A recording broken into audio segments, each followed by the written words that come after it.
All right, guys. So this is basically our simple form here. It's very simple.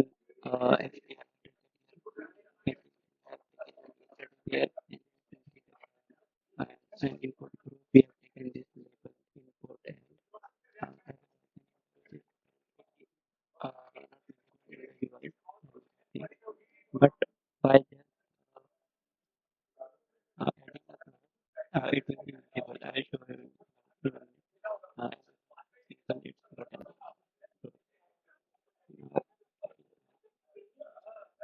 So, it input and you can see that we have this error pretty understandable. We can have uh, how adding a product affects the outcome to show basically uh, the we use those as form and I think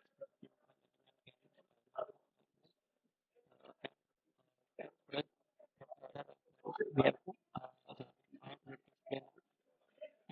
what we are saying it that uh, we are using here the this sibling selector, right? So what a sibling selector does is what we are saying it here is the element which has the error state class, its direct sibling will be display block, which we generally use to show the element.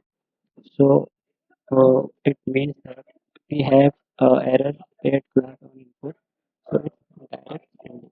Not, this is its parent and its sibling, and it uh, it even it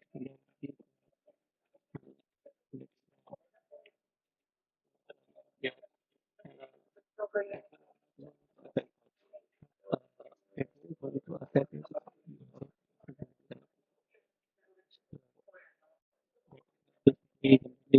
uh,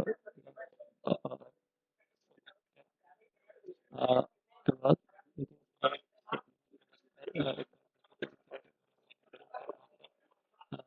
uh, uh, we are so